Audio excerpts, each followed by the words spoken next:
strokes someday. I'm already annoyed. I've been here 3 minutes and I'm already annoyed. Yeah. Oh. I'll bring back Claire, I'll tell you. No, it's not his fault. It's the whole place. The library's shite. I tried to get. Oh God. I had to go to Capital Riding. Chill. Fancy that. I had to go to Capital Library to get a couple of records I wanted.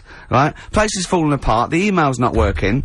It's so shoddy. He's had 2 weeks off. I'm on holiday. I mean, they might as well bulldoze this, honestly, because for all the, you know. It is ludicrous. And we get paid peanuts. You get paid, do you? Oh, and it really annoys me to have to fight. Oh, anyway. Anyway, just calm down. 104.9, I'm Ricky Gervais, with me Steve Merchant and Karl Pilkington. Karl, you're back. Alright. How was it? What, the holiday? Yeah. Well, it wasn't all fun, was it? Because my dad was in hospital. Oh, but he wasn't during the holiday. Not during the holiday, though, was he? You came back from holiday and then found that out, didn't you? Yeah, but it happened when I was on holiday. Did you know that, though, when you're on holiday? No, because I didn't take my phone with me. Well, but the weird thing is, yeah. I got a feeling. When I was sat there, because it normally happens last time. It wasn't the nudie speech, was it? When I first went away you saw that old fella with his packet out. When I went to Ibiza, right, I had a feeling, and I called home, my dad had punctured a lung. When you say you had a feeling, what do you mean, a feeling? Just like, oh, I should call home, there's something not right. But this time a very specific feeling. How did that manifest itself? How do you get that? What kind of feeling? Is that tingling thing? I'm getting a bit of a lung feeling. Yeah. A bit of a dad lung feeling. That feels like a punctured lung. Hold on. Well, anyway. But anyway, the holiday was good. We talked about it last week. Well, let's probe Karl about his holiday later, because, you know, that's the sort of thing that audiences will stay tuned for, Rick, I'm pretty certain. Yeah, sure. Find out about you know more about this radio business than me. You know, you hooked them already. Indeed, yeah.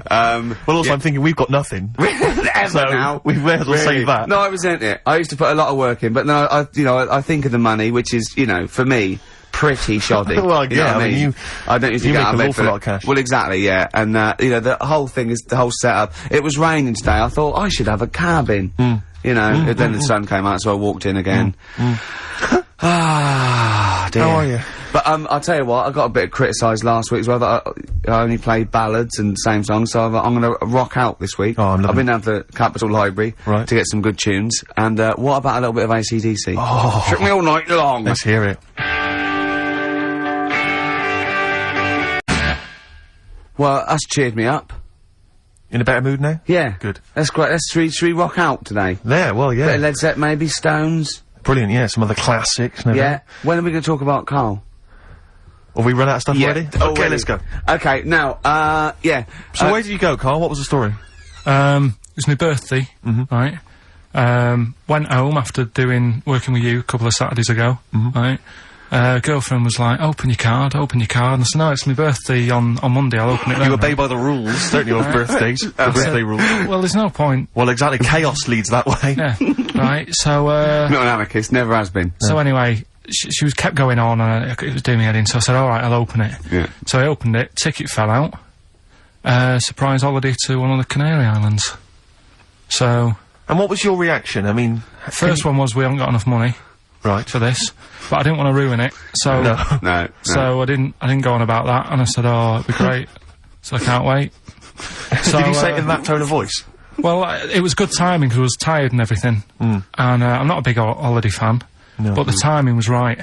Yeah. Do you know what I mean? It's the same as last night. I don't always like a curry, but last night... You're in the mood. You get that sort of, oh, yeah. Curry, you had a feeling. Yeah, you had a feeling. You thought, oh, and then, lo and behold, later you were eating the curry. Right. It's weird, isn't it? Isn't it weird, the paranormal? Isn't it weird? They work in mysterious ways, ghosts. Yeah. So anyway, right, the island, if I was on Wish You Were Here, I'd probably say it's a bit barren. Okay. Not much there, but if you get a hotel, you guarantee good weather. Right. Are you? No, what I mean is, it'll be a good holiday.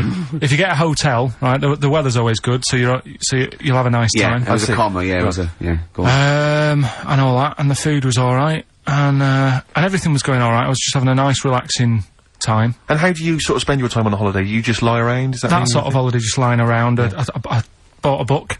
You bought a book? Yeah. Okay, ghosts? No, it was short stories, right? About ghosts? No, it was about, like, like special days in our time and time before me and stuff. Oh, yeah. And it was like, it was telling you about how in, I think it was 1814, the Thames frozen up. Yeah. And all these stories are told by eyewitnesses. Yeah. Right?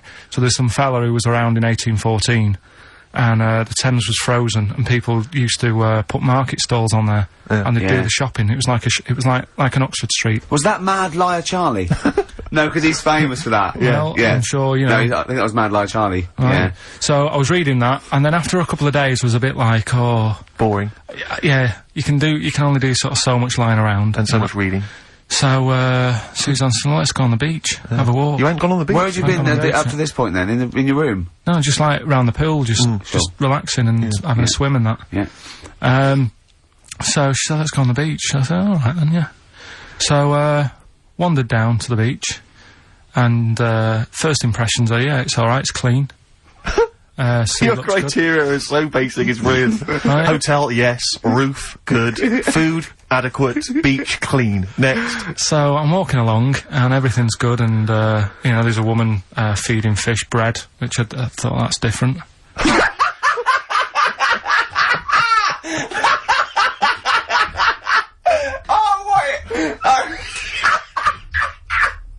I love that. He likes originality. He loves a bit of originality. He was feeding fish bread? This woman was there, like, up to her knees in water. Yeah. And she was stood Was there. that the sea? Chucking, yeah. Oh, right, good. Chucking this bread, and I thought, what's she doing? And I stood there and watched for a minute, and there was little fish coming up, having the bread. I thought, oh. So we carried on walking, and, everything's going well, and then this fella comes towards me. Everything's going well. Yeah, that's I original. haven't fallen over. Clean feeding bread. 2 points for originality. Yeah. Fella comes walking towards me. Oi, oi. He's only got no pants on. Oh. So I said, Suzanne, what's going on? Why did he turn to her? Like she knows more than him. So she said, oh, yeah, it's, she said, yeah, it's a nudity. Is this gonna be a long story? Could you pour that coffee? Can you give me that coffee over? Sorry, this is really bad. Yeah, because he's poured... Thank you. Just amuse yourselves while we sort the coffee. Thank you very much. Do you want I'll have a cup of coffee, Carl. Right. Thanks, yeah, cheers. Cold. Right, good. Okay. So... Great. Thank you. So, she said, yeah, it's a nudist beach. So I said, well, why, what? I said, we're all it's all mixed up. Normally on a nudist beach, it's a nudist beach, and you don't go wandering on there when you get your clothes on and that. So, it annoyed me a bit, because there wasn't any signs. So this fella's getting closer. Well, the knob out was a sign. Yeah. Right, so he's getting closer. And he walked past me, it was an old fella. And he walked past and he had a hat on and a little pipe. And a big rucksack on his back. Right, so he got me thinking... Not strictly naked. I'm walking along and I'm thinking... Right, why do people want to do this? So straight away, I wasn't on holiday anymore, because most of the time when I'm on holiday I don't think about anything. Right? Your mind's a blank. I just switch off. Right? But all of a sudden, this has got in my head now, and I turn around to look at him, and... Check out his arse. And this bag, right, I swear, it was massive, right? What? You had a massive bag? The bag. His rucksack? His rucksack. Oh, right, okay. Because when he said there was an old couple coming towards me, I said, what was lower, the bloke's bollocks or the woman's tits? And he said, well, that was another point, she might as well have worn knickers. Because he said, so now you can see it, that's what he said to me. So you saw the bag? So it annoyed me, yeah, because the whole idea, innit, this is what I think, I mean, I might be wrong, right? Might be wrong. Chances are you never have been before. Being nudist, right? What's it all about? So I'll tell you, on that point, Carl, let's play a tune, let's come back and we'll discuss... What are we gonna play? We'll discuss that very issue. We've got some ideas, we did chat about this last week, Carl, in your absence. Alright. Well, we'll play the choral. Okay. It's a good one, this. Yeah.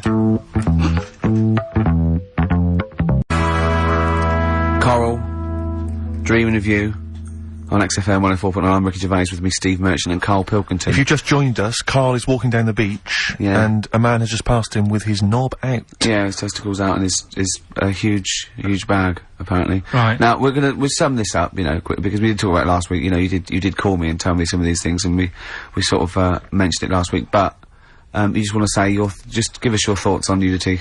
Well, what I don't understand is, right, nudity, I thought it was all about, you know, sort of being free. Yeah. Natural, letting the breeze, you know, blow around you and that. that's all I can think is of like the bonus of doing it. But you can get that by just having a pair of shorts on, right? Because I'm not one for getting my kit off. It's just something a bit weird about it, isn't it? Normally, if I go for a walk on the beach, I'll put a shirt on. Sure. But leave it unbuttoned. Yeah. Oh, right, yeah, tease the ladies, sure. Do you know what I mean? Yeah. But it just feels a bit weird. So it's best to cover your back anyway, because the sun... Yeah. And all good that. advice, yeah. But when I saw him, and I thought, well, right, is he doing it to sort of be free and be comfy and all that? And then I thought, but he's carrying a big bag, right? I've got a pair of shorts on, and I'm not looking at him thinking, I bet he's really comfy. Do you know what I mean? I wasn't going, I can't wait to get home and get my shorts off. They're really annoying me, these. So, and that's just it. I don't get what it's all about. Yeah. Sure. Yeah. Sure.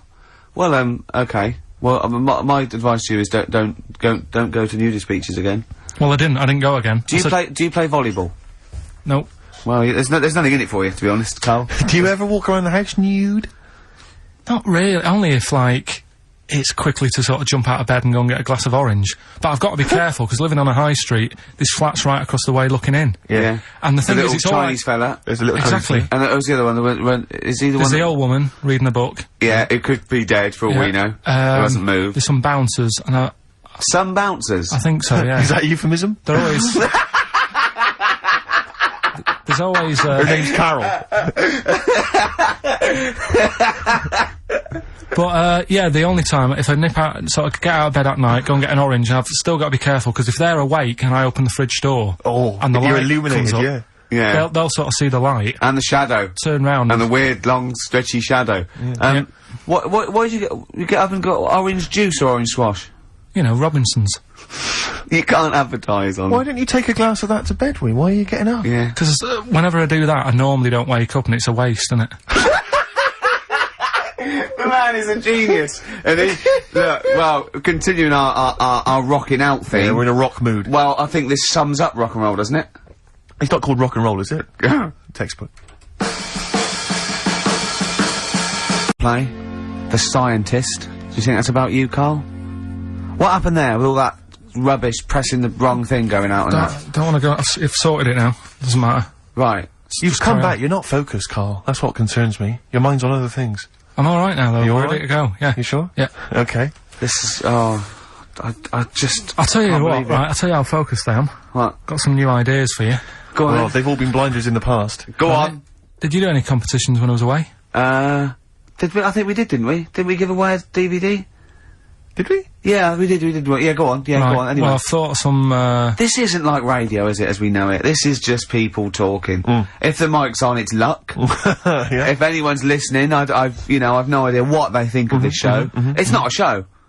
Not in the traditional sense. No. Okay, then you're going to change with that, Carl. Because You've a show suggests a certain form of presentation. Yeah. A certain pride. And when we do present and dare I say it, some planning. Yeah, and when we do, it's ruined by him pressing the wrong button. Yeah. yeah, but I've got some planning here. Go on then. Quizzes. What I did was, when I was on holiday, Yeah. right, you said, you know, come up with a new idea, right? So the best way of coming up with ideas is sort of, Thinking. sort of nicking a TV show name and then twisting it a bit. Yeah. So... Or just rip off Simon Mayo's idea completely. That's Well, good I advice for anyone out there. I didn't... Yeah. If you're interested in ideas. Carl is presently running a course writing for TV. Yeah. And that's the lesson one, isn't it? Just That's rip this one. something else off. Just do it and change the title slightly. Yeah. Well, go on. this one I haven't really got... I don't know what to do on the game, but I'm thinking, Strike It Ricky. That's all you've got? That's what you've come up with. How long did that take? Through. What is that? I just thought it sounded a bit like Lucky. Forget that one then. Yeah, forget that one. Okay, yeah, well, Right. no, good. No, we all have hits and misses. Even Spielberg's, not all his films, you know, can hit the. Go on. Right. No, okay, no, it's a good. Go on. Yeah. Remember Big Brother? Yeah. Do I remember Big Brother? No, go on. Big Mother, right? You call in. If your mum's ever, you win a CD. What do you mean? How can you prove that? Alright, forget that. Right, here. Here's one. Right, ER. Good one. No. Yeah, no. The Price is Right, remember that? Yeah. Right. The Price is Ricky? No. The Rice is Right. And what I do, I read from an Indian menu and a Chinese menu. You tell me whether you have pilau or egg fried. He's a genius, isn't he? He really is a modern... that one. Let's go on then. Let's go into this one. Let's not cross this off right away. Go on then. What you read from what?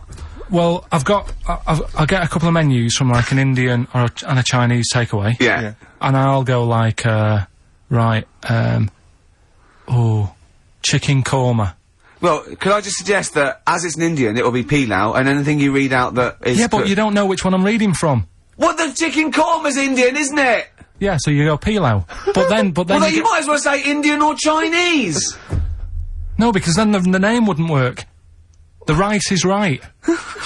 Okay, yeah, I forgot you're working for the title backwards, aren't you? Okay, yeah. Okay. I'm so confused. I don't know where I am or what day it is. A programme that they've been in on Channel 4, right? Can you cross that out? We're not doing The Rice Is Right either. I don't understand The Rice Is Right. No, go on. I'll tell you that later. We'll have a game in the office, right? A game that they've been in on Channel 4, but has got really big viewing figures. Well, obviously not. Right. Or they wouldn't be bidding it. Go on. Do you know 15 to 1? Yeah. They're getting rid of that, right? Are they? I'm thinking 15 Taiwan.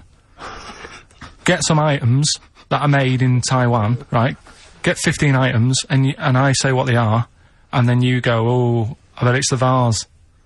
Or something. That's one that's made in Taiwan. Yeah. Just explain that again very quickly. No, don't, go on. Alright, Cross it out. Forget that. Cross it out. 15 Taiwan. Right. Go on. This is the one that I've prepared for, because I think this isn't daft, this is good. Let's play a tune and let's hear it after that. Oh, God. I'm very excited. Are we going to play it after that, or are we going to say... No, you can explain it after it. I'm very excited.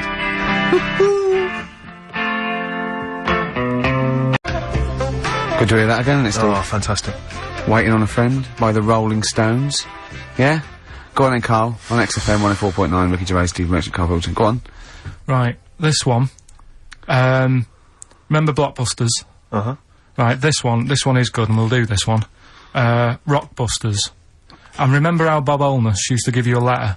Yeah. And, it'd give you a question, and the answer to that question is that letter. Yes. Right, well, it works like that. So if I said to you, we'll test it out on you, Steve, right? Right, welcome to the show and that. Hello. Let's play, right? And I say, right, your first one is W. Mm-hmm. And the cryptic clue, because it's done like crosswords. Okay. So not quite like Blockbusters. Well, this young man prepared for his death. Right. And it's a W, so the answer... And it's not always going to be like our sort of music, it can be any sort of music that's out there. So the W is the name of... Of the answer. I understand that, but is the answer always the band name, or is it... It's always the band name, is it, or the artist? Yeah. And so would the W be the surname, or would you have both the initials if it was someone's name? Would Elvis Presley be EP? Don't get annoyed, Carl. These are questions that I knew would be asked. I know this. You tested it on me, so you've got to tell them. Well, That's the point. The rules. If it was Elvis, I'd probably do E. No. Give him the answer. Give him the answer. Did you hear the clue? No, give me the clue again then. So the letter is It W. is a cryptic clue, and the clue's fine. Listen, and the clue is, this young man prepared for his death. This young man prepared for his death. Yeah. This young man prepared for his death. And it's a W. And it's his first name. That's what he needs to know. Well, see, that's the, yeah. Yeah, but I don't... Well, shouldn't we have the initials? Wouldn't that make it easier? I mean, yeah, but they didn't do that on Blockbusters, it just had one letter. Yeah, they did if it was a... The gold one, they often had 3 or 4 Did they? letters, yeah. Well, it was normally just one word. It wouldn't have been a name or something. Alright, then. Y. W-Y. Will Young. Excellent. Right, I didn't understand it. What was this the young Will man... prepared for this young man. So he's sort of mixed, sort of cryptic. Yeah. But I mean, you know, that's a good effort. That's better than usual. No, that is better than usual. It's not bad, is it? So do you want to play, let's play Rockbusters. Yeah, Rockbusters. How many of these have you got? No, because let's just clarify a couple of rules here, Carl. Let's just make sure we thought everything through, because I'm pretty certain when they get these things on TV, they at least have a go at them in the office first, before they put them straight on there. I'm sure that's how it works. I'm sure Bob Holness just didn't turn up the first day, and he goes, we'll wing it, it'll be fine. Bring the students in, let's have a go. I'm sure they did a little bit of preparation. So let's just check, we've got every base covered. Yeah, firstly, how many questions have they got to get right? I'll tell you what, let's do this off air then. Should we play a great tune? Well, yeah. Well, people need to call in, don't they? Because we're doing it, aren't we? Yeah. It'll be alright. And there's good stuff. I've got CDs right? I've got, some compilation stuff and a couple of videos and that, so that's what they're playing for. Call up now, 08700 800 1234. Get them on the air, play the game. Brilliant. Yeah? Yeah. Is that what we're doing? Bit of The Cure.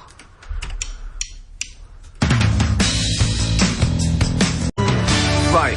Oh. That's from that Cure Greatest Hits I'm gonna have a compilation. heart attack. I You really get an extra bonus CD on certain copies, and that's an acoustic version of Just Like Heaven. Fantastic. He hasn't thought it through. I know, we've just Right, spent 3.5 minutes trying to figure out the rules of this game. right, we've got it now. I'm sorry for people to call in. The lines are going mental, right? So, hold on, everybody. What we're gonna do is we're gonna do an ad break. We're just gonna figure out how to play the game. No, we're gonna during get the 2 ads. people on there and we're gonna play it. So, XFM and that.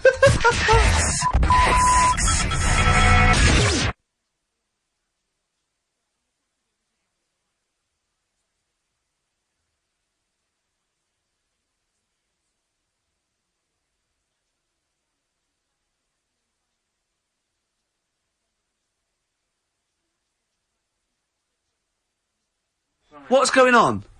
I don't know. The adverts aren't working today, and I'll have to get an engineer in as well. Right, so that's don't messy. play the adverts. I don't want to play them anyway. Don't play them. It's not our fault if it doesn't work. It's... Why? Do you realise if we were, like, live, we'd be heckled off the stage? Right, don't play the adverts. We wouldn't survive in the real I'll world. sort that out. Right, get the people on the air now. Just No! get the- Rick, calm Play a down. record then! Do something, for Christ's sake!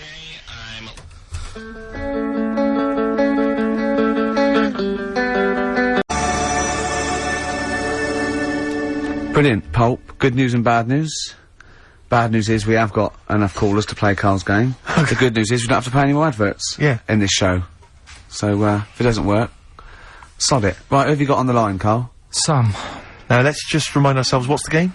It's Rockbusters. Okay, now calm down, Carl. I know you're a bit stressed, you've got a lot to do, but don't worry, you've just had a holiday. Throw this desk out. Let's throw it out and start again. Rick, don't get stressed. Go on then. People wouldn't think it was us if this show wasn't, you know, half-baked and ill-formed and generally shoddy. That's what they've grown to love. Okay, alright. Sam, Hello? is it sounding alright today? It is, just about. Right, cheers. Sounded worse. Right then. Yeah.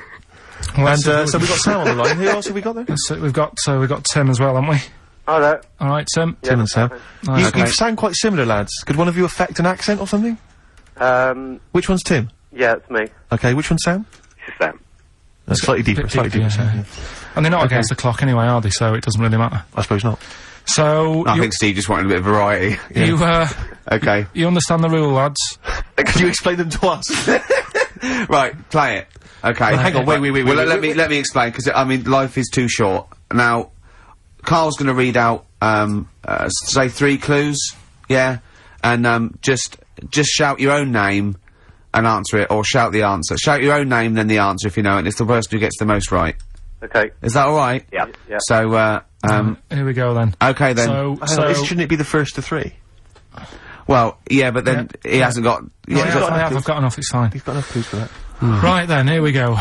Welcome to the show. Oh, God. Right, first initials, S-T, right? Is that right? Well, I don't know. Oh, we don't know, do we? How do we know? Here we go, S-T, and the cryptic clue is better than the average homeless person. Okay? Sorry, I think... Is that a band? Yeah. Is it an old band? Yeah. I think that's one word. Alright then, S. It's an old 70s band. Better than the average homeless Tim. person. Tim? Go on. Supertramp. Yes. Supertramp Well it done. is. Yeah. Well done, 1 point to I have you, no idea Tim. why that's right, by the way. You don't understand why it's right? He's a super tramp. Oh, right. Better than the okay. average homeless cryptic, yeah. Yeah. Yeah, cryptic. Yeah. Okay, second one. Come on, Sam, you've got a... That's actually quite good for Carl. Trust me, Tim.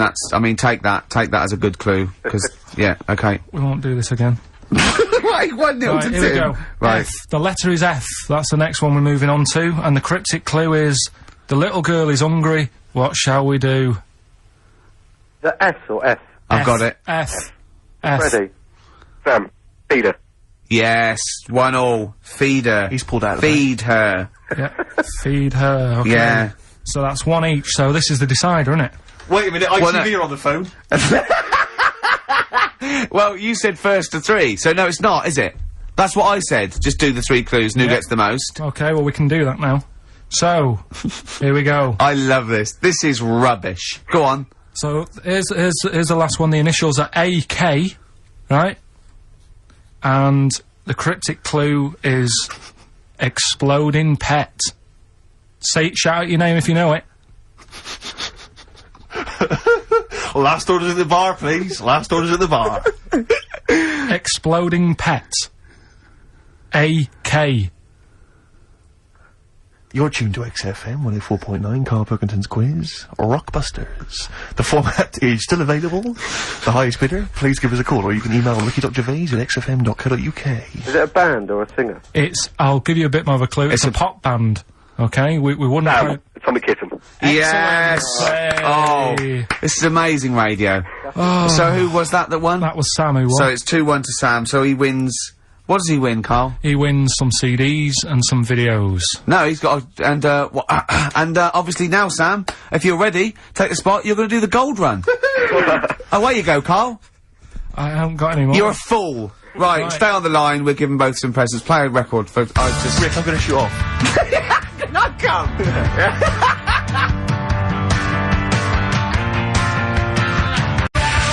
Feeder, come back around. He's getting all stressed again. You know, we've only done an hour. I know, I'll tell you what, this You know, seems there's like another 3. hour to I go. know, I don't know what it seems like to the, the listeners. I say I'll tell you this, I'm not trying to be disrespectful, Karl, but I think maybe someone else should come in and press the buttons.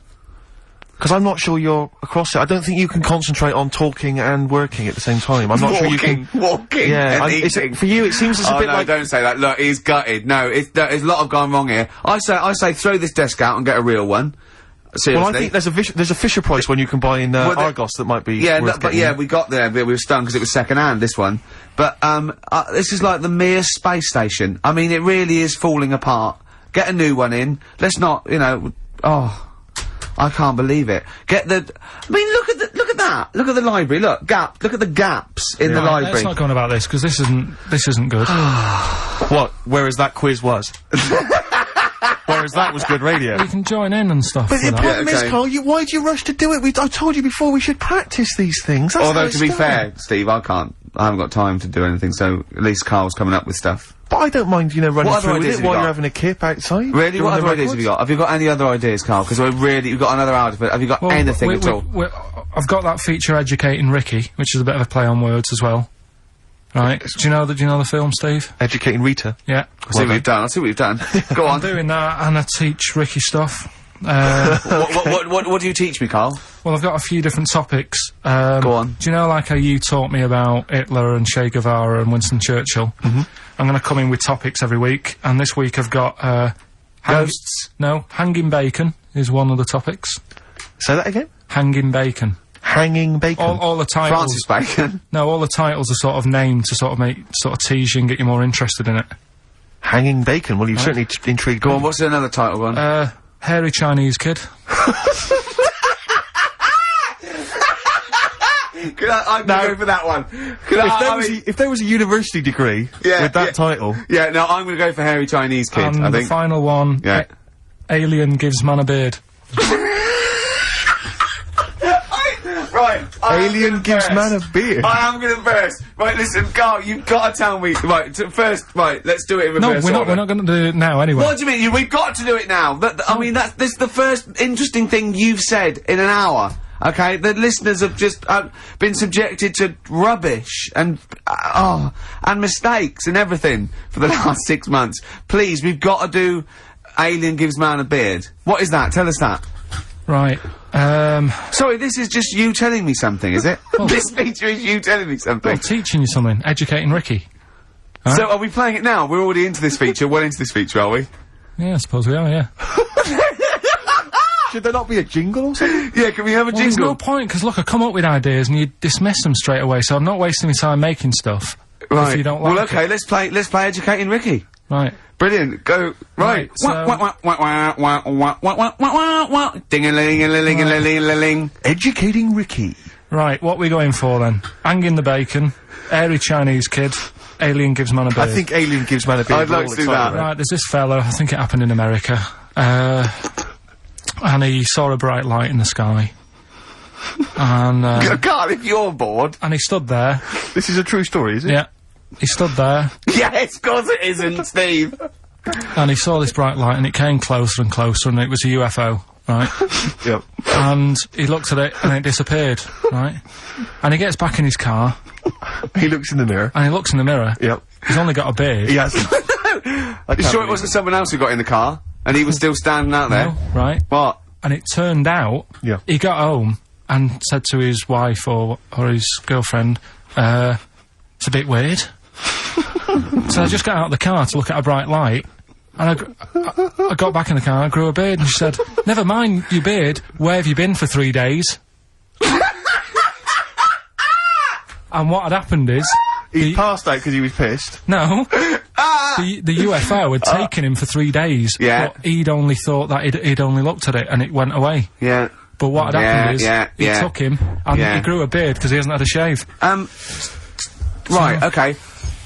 I mean, was Will Smith or Tommy Lee Jones anything to do with this at all? Did you see this on a video maybe and thought it was an educational film? No, it's from a book that some kind person sent in to me. Here. Can I just ask again, just again, I'm just throwing this right back at you. Do you think there's any other possible answer here? Right? A man is absent for 3 days from home. He's grown a length beard. of time that it could take to grow a beard, lest we forget. What if he hadn't actually seen a bright light in the sky? What if he was he'd been lying? What if drunk? he was lying? He'd got knocked unconscious, he'd had a car crash. Just any number lying. of other No, things. just lying. Or he was just lying. Yeah, he'd been on a bender, getting pissed for 3 Yeah, days and that with was his his mates. excuse to his wife. And they went, Dennis, what are you gonna tell your wife? Well, wait a minute. Wait a minute, wait a minute, Oh, wait a minute, wait a minute, wait a minute, wait a minute. He's not gonna believe I was out with you lads. Just say you're only away for a minute. No, I wasn't away from it because of the beard. Oh yeah, look, it looks like you've been out for 3 days. Well, we have, that's... Exactly. Right, okay, we've got to cover that then. Alien abduction. Great one. Okay, let's try that. Do you see? That's a little scenario there that could have been played out. So, when you say educating Ricky, what have I learnt from this? Never listen to you again. That's all I've learnt so far. Never listen to you. Yeah, we'll add a little bit more in here, right? To Well, spice this no, up. what do you mean add a little bit more? We'll add a bit more to this, what I'm educating you about, Go on. right? There's only a law in America that says if you touch a UFO, you're gonna get done. Now, why would they make a rule? I don't know that... Do you know, like, all their rules have a code? Carl, I genuinely do not know what you're talking about. Right, do you know, like, how here they might have... Do you know I what... have no idea. Right, Okay. do you know, like, over here... I'm listening to Capital on these headphones. I got Foxy on from yesterday. Right, let's bin that. No way, it's great. No, I want to hear about Airy Chinese Kid. let's play a tune. and Okay, let's come play a back with tune, come back with Airy Chinese Play Kid, that- definitely. Some doors. Yeah, I Yeah. just thought I'd go back, Oh. take it back to the 60s. This is a tune that a friend of mine sent If me. you touch a UFO, you get done. Soul Kitchen from The Doors. Shambles today, this. Do you Yeah, feel not bad about at it? all, yeah. Lodger Is it and a sort new of tune? low type, yeah. But, yeah. Enjoyable. Now, okay. That's stressful, isn't it? I think we've got things working now. We've had people coming in and out, just shaking their head going, shouldn't have bought that desk. But it's all sorted now, I think. And, You notice how I'm it took sorry. about What? 25 minutes for them to come down as well, though? Do you feel like we're maybe quite low in the pecking order in the building? Definitely. You know, it's like Capital First, Capital Gold. They can shoot off to other sort of pirate stations. Yeah. People's car radios, then they come back here. Oh, dear.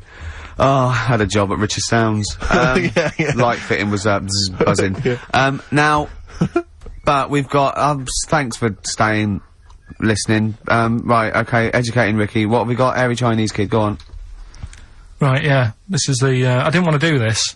What do you mean you want to do it? Well, I wanted to give you three, and I gave you one. It was like the alien man gets a beard or whatever. Yeah, And- which was total rubbish, so this one should be better, maybe. Hairy Chinese kid. Right, well, we've talked about hairy people in the past,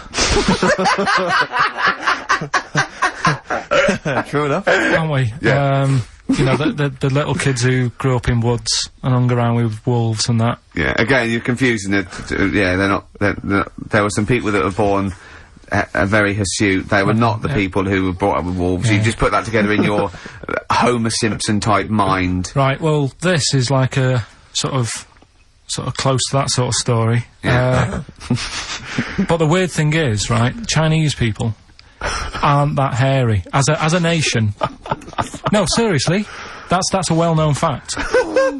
They don't have that much body hair and stuff. Okay. So this little kid who was born over there, he was like covered in stuff. Was he?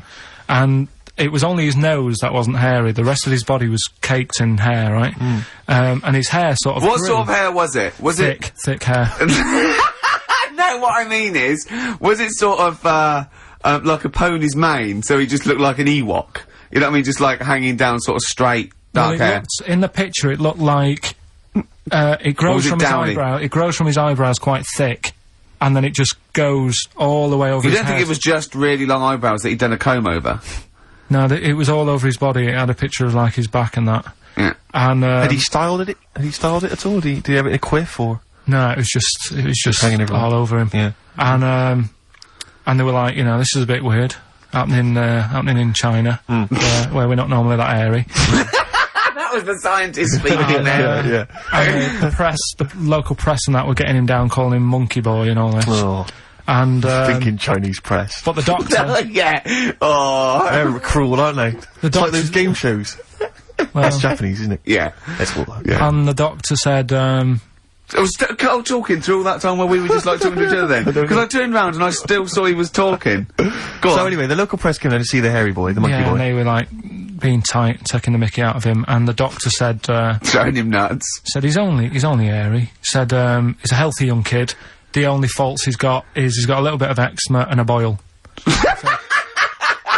And he said everybody should just treat him the same, and I think he grew up a healthy kid.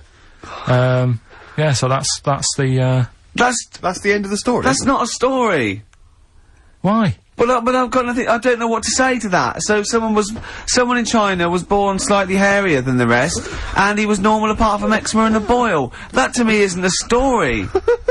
But if it is, I've got a million. I mean, it's sort of like bloke from Manchester went a bit bolder than the rest, got a job on radio. He was normal. I mean, that's not a story, is it? Do you know what I mean? All right then. Hang on. Oh God, he's got the big guns. You're not going to give us hanging bacon, are you? Yeah.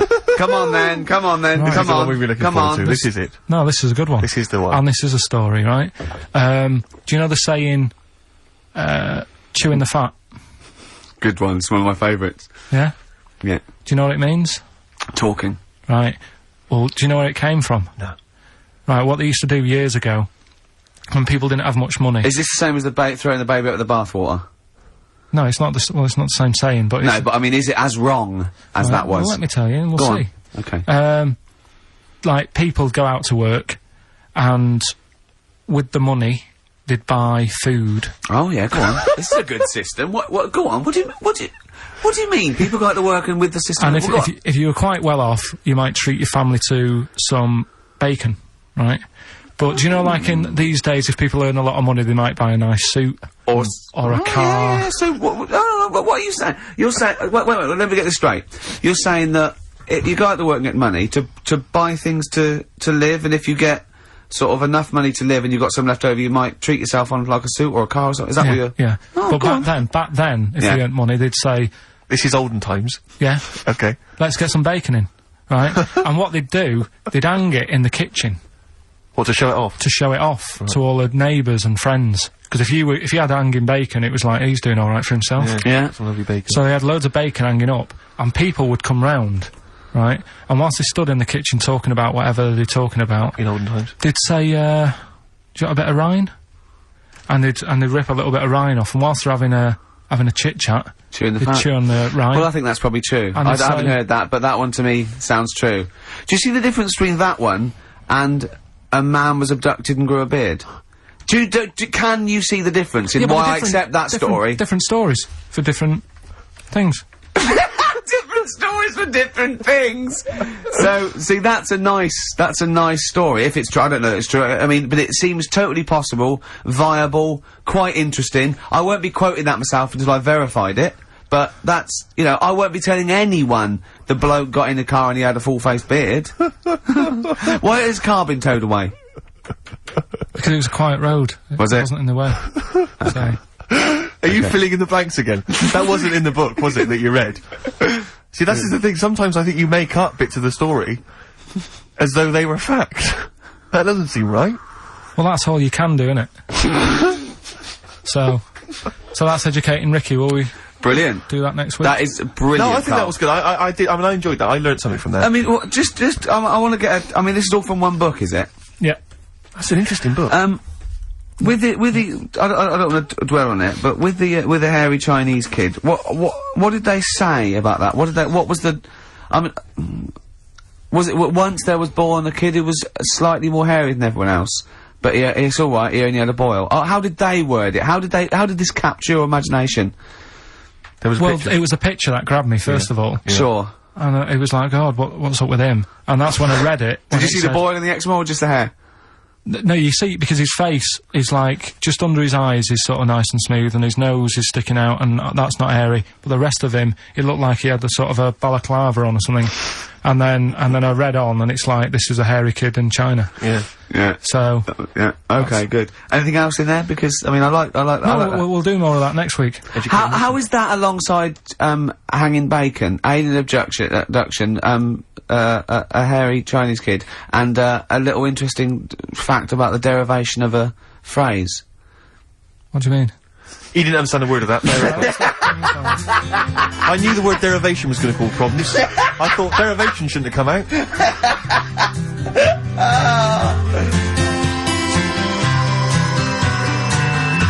I wasn't disputing. He's all smug because he's had a phone call. That was, Beck, lost cause. Go on, tell him why you're all smug. Because Adrian just called up. Yeah. After hearing the story about the Chinese kid. Yeah. And he said, yeah, that's true. He said that there was a TV programme on it. Yeah. He had a chromosome defect. Yeah. And it made him hairy. And his mum and dad used to have to shave him. That wasn't in the book. But, thinking about it, that's not a good move anyway, is it? Because they say that for women, if you get a few hairs on your top lip, don't shave it because it'll grow back thicker and faster.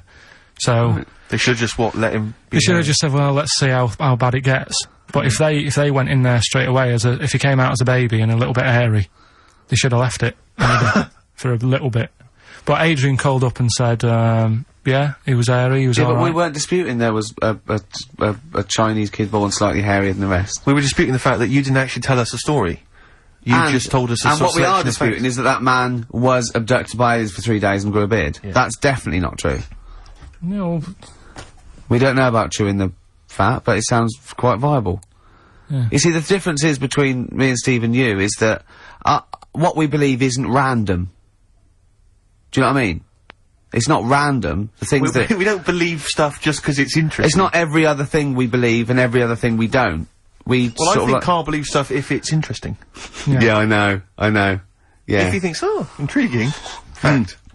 He said to me on the, before you got a minute, he said, that Ollie's record, he ain't ever used my brother, what's that about then? And I went, I don't know, I heard, it was about someone who had a disabled brother, and, he was lifting him in and out of a car or something, and someone said, oh, do you want a hand? And he went, no, he's not heavy, he's my brother. I.e., this isn't a burden for me. Yes, yeah. Right? Yeah. Karl, what did you say? I'd say... No, I'll tell you what he said. He went, well, that's ridiculous, he was still heavy. And he said, don't turn down help. Which... We were talking about that because a new feature we're starting about this time every week. Oh, yeah. We start about this time every week? Yeah. Yeah. We'll do... that song's got a good story. Okay. Yeah, love it, snappy. Go on, go on. There's loads of songs out there, isn't there, with songs that you couldn't fade out. When you hear them on the radio and that, you don't want anyone to talk over the start or the end. Yeah. Because but remember we did this one before with, Killing a Georgie by, Rod Stewart? Yeah. And I was a bit worried that it might have been a true story, because we were, you know, joking about it. And, he went, oh, you know that Killing a Georgie? He went, I think it is a true story. I went, why? He went, I listened to it again, and Rod Stewart at the beginning says, this is one of my best friends.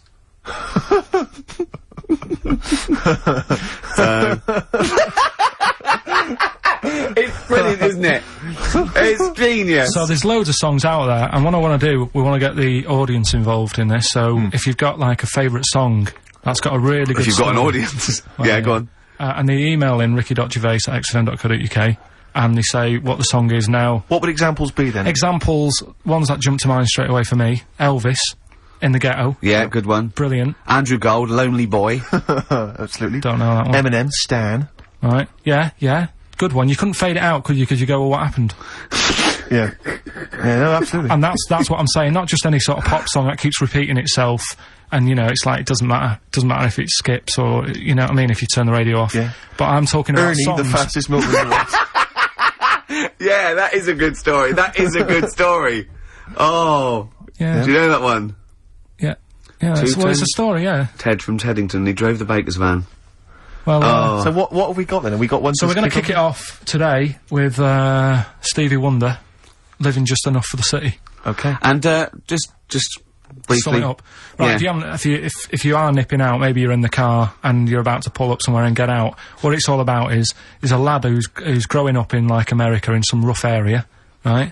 And he's trying his best to do well and get a job and everything, but because of where he's from, it's stopping him doing that, right? It's like how I grew up on an estate in Manchester. I had to leave there and come to London to do all right for myself, right?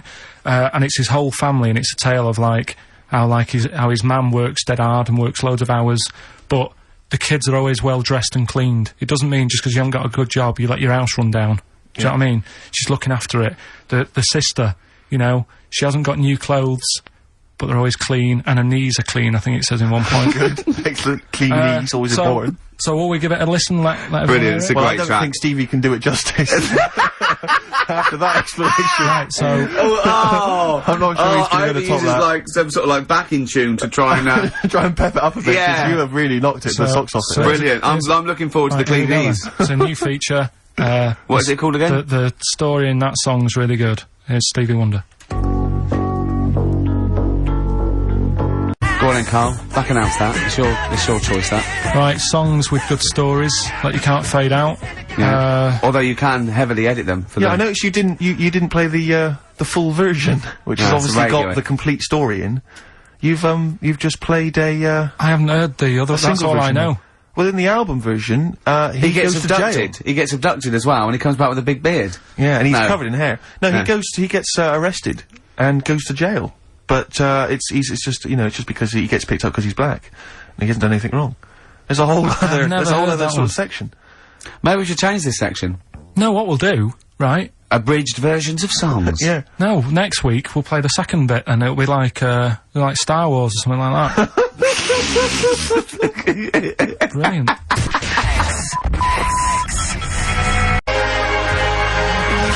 Doves. Caught by the River on XFM 104.9. Well, it's been a good show, hasn't it? There's been sort of like quite a rock and roll 70s feel to it. Mainly the equipment. But we got through it. Carl's been telling us some great insights into his mind, really. We've had a few laughs, a few tears. Bit stressful.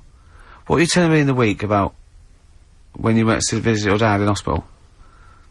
Oh, we're talking about, yeah, when I got back off holiday, my dad was in hospital. I shot back to see him, see how he's getting on, and hospitals are depressing places, aren't they? Yeah. Really, like, God, you know, you know, even if you're not that ill, it makes you feel worse. Yeah. Because it's really, like, drags you down, there's people walking around moaning, and, you know... You, mainly. Yeah. Nurses. And, my dad was political. like... Yeah. It's, High five. Satire. Do you know what I Yeah. mean? I would like to be the Because they don't get NHS. paid enough and all that, and they do, Oh. like... No, well, that's... Tony what I mean. Blair, are you listening? I don't want to look like I'm moaning about the people working, because they all work really hard. Yeah, of course they do, everyone, yeah. But it's just God bless they are depressing places. High five. Nice one, Go nice on. one. Yeah. Right, so I'm sat there, my dad's getting fed up, and Is that because you're visiting? just he's quite an active bloke, and Yeah. all of a sudden he's got to Like stay me. in bed, and Yeah. you know, it's like sit down, stop moving about, and all this. So he's sat there, and there's an old woman in the bed next door, right, and she's in a bad way anyway. Yeah. Right. She must have been, she looked about, I'd say she looked about 98, something like that. Okay, good. Right. Now, I don't know what was wrong with her, but she was always constantly moaning, and you could see that the nurses were trying their best to keep her happy, and she wasn't having any of it. And, you know, she was moaning because her hands had gone blue. Well, that is a worry, to be honest. Well, it's not, because she's 98. Is that what happens?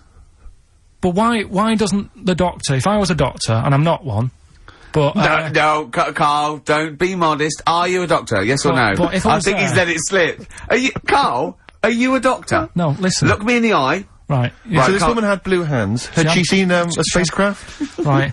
So, Go on. she had blue hands. Now, she's 98. If I was a doctor, I'd be No, thinking, she's not 98. You said earlier on she looked about 98. So you're making that up. It's just shifted from 98. speculation to fact. Absolute fact now. Yeah. Yeah. Right, she's 98. It is fact now. There's a 100-year-old woman. Go on. Yeah, go on, yeah. If I was a doctor, I'd be thinking, You're not, are you? You honestly, How did I con them?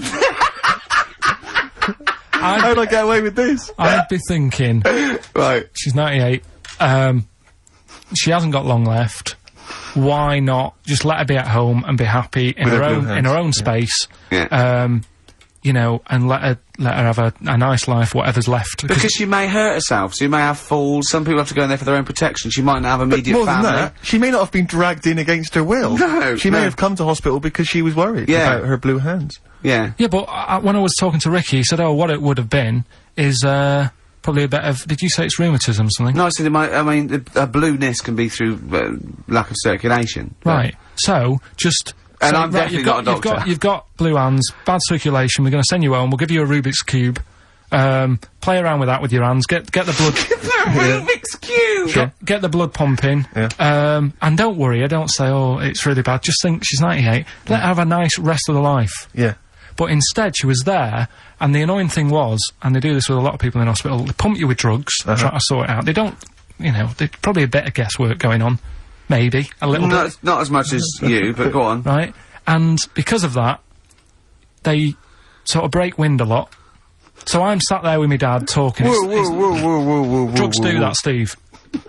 I'm sure if there's a doctor listening or a nurse, they will clarify Right. that if they pump you with all sorts of stuff, it wants to come out. Right. So you're sat there having a serious chat. It's a quiet hospital. The woman next door with the blue hands suddenly starts seeping gas, right? I start laughing. Because if there's one thing that makes you laugh, it's that, innit? It's a 98-year-old woman with blue hands farting. So you try to hold it in because it's a really quiet hospital and it'd be obvious that that I was laughing at, and I didn't want to be mean, but it was funny. And then it got me talking about my auntie, because my auntie Nora, she same thing, pumped her with loads of drugs. She used to have a cabinet next to the bed is like boots. She's got loads of stuff, right, for all sorts of stuff. And I mean, she's not that old, but she's on loads of stuff, right? She's a bit coked up, is she? She called up my mum once, and Yeah, you told us this. Go on, tell it again. and she said, "Oh, how are you doing?" And that. It's all right. Bit worried though. My mum said, "Why? What's up?" She said, "I've been breaking wind." So she goes, "Well, you know." She says, "No, but this one is going on and on and on." And she was like, she was like, what do you say? What's like passing wind, farting for 5 minutes. one thing, not like, you know, trumping and then nothing. Yeah. Continuous. Continuous drone of a fart. Yeah. I don't think she had... How big was she? She must have been the size of a barn. No, she's not that big. She's, you know, she's good for her age. No, but Quite I slim mean... and that, quite slim. No, It's but just- fighting for 5 minutes. Where's all the gas? Was she circular breathing? Was she sucking it in with her mouth? It was just, I don't know that much about it. But she called up my mum. About 2.5 minutes in, Could you hear it in the background? 2.5 minutes in! 2.5 minutes in, she called my mum up, and it went on for a further 2.5 minutes. Oh. And she just stayed on the phone, did she? Where On the was- phone, going, well- can you hear that? Well, Did she hold the phone next to her arse? Listen to that. She was off the I'm ground. trying to work a tune down. she was actually hovering. She was 4 Yeah. foot off the ground Yeah. when they found her, the ambulance Yeah. men. The cat's dead. Don't light a match! Don't light that cigarette! Yeah, it's like that advert. The kids come home from school, switch on the light. Yeah. There they see Granny Yeah. hovering, turn the light on. Be careful if you have an elderly woman at home. Yeah. Drugs make you fart. so that's what I'm saying, you know, just let these people... What are you saying? No, wait a minute, what are you saying? I'm saying let people enjoy the life they've got left. No, you're not. You're saying don't put them in hospital, leave them at home to die. No, I'm not. Give them a Rubik's Cube and let them die. I'll tell That's what you're something- saying. Yeah, I'll tell you something now, right? Steve, Right. I'll tell you something. I didn't want to do it because it'd bring the show down. But she did die. Who, the blue-handed lady? Yeah. How do you know? Because I said to my dad, how's the woman next door. Next He said, Friday. oh, she went last night. They've got an old fella in there now. God. So, there you go.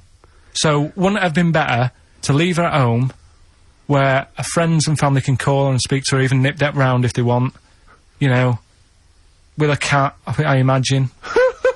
No, it's definitely a cat now. What was that cat's called, that you imagine? Probably, I'm seeing like a big ginger one, so I don't know, something like, I don't know, maybe ginger, or whatever. Maybe I had a budgie. But that's what I'm saying, just let him enjoy his life, because dying in hospital, I wouldn't like to do it. If I went to the doctors and they said, you haven't got long life left, I'd say, well, I'll stay at home. Yeah. And that's the point I'm getting at. Yeah. Right? If you can't do anything for them, let them enjoy their life. Yeah, a Rubik's Cube. Right, well, good. Backfired. Now, let's play the second of the Rolling Stones. I'm gonna try and do this every week. It's a feature called Too Lazy to Go and Get Another Album. Yeah. What about a classic bit of rock and roll? Yeah? I'd love to hear Brown Sugar.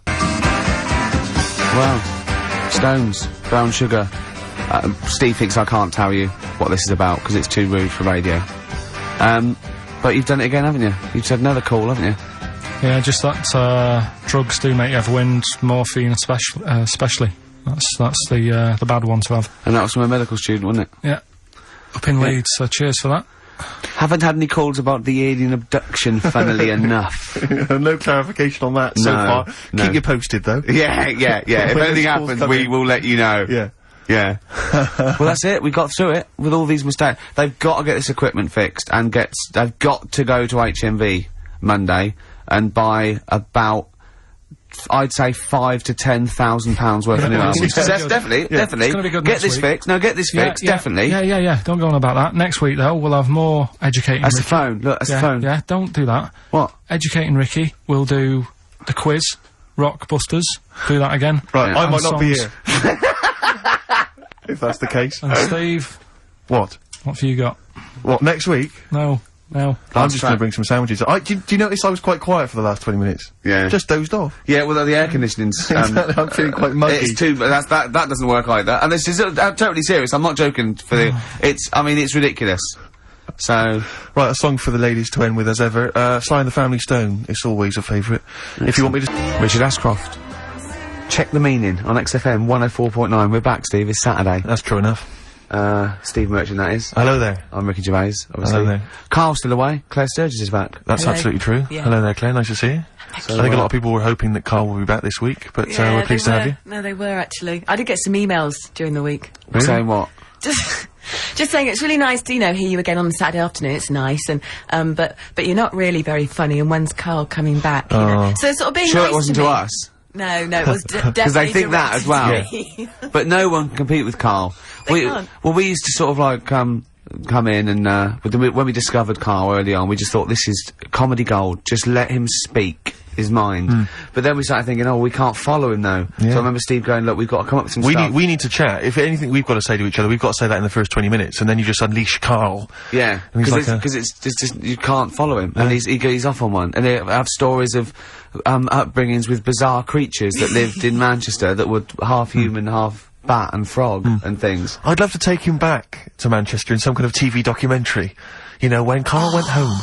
And just wander back, maybe try and find the amphibian twins or whatever those people were. They with weren't. Yeah, so there was two boys, both had big heads and webbed feet. They weren't related. They didn't hang around with each other. That was all the information we had. I went, why not? He went, that would have been too obvious. Yeah.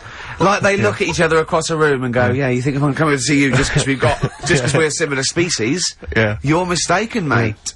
You make your own friends. One starts to walk over, the other one shakes his head and just mouths too obvious. Yeah. Don't do it, too obvious. Out of one of his mouths. Yeah, that's what they're expecting. Yeah, Don't do it. don't do it. don't do it, Webby. Yeah, but anyway, he'll be back shortly, I'm sure. He phoned me, his dad's, ill, his dad's in hospital, so Carl went back to sort of look after his mum. And he was so sweet, he said, I'm back here just driving my mum around. He said, so unbegrudgingly, he just went, it's like old times. And, I said, sorry to hear that. And he went, that's alright, yeah.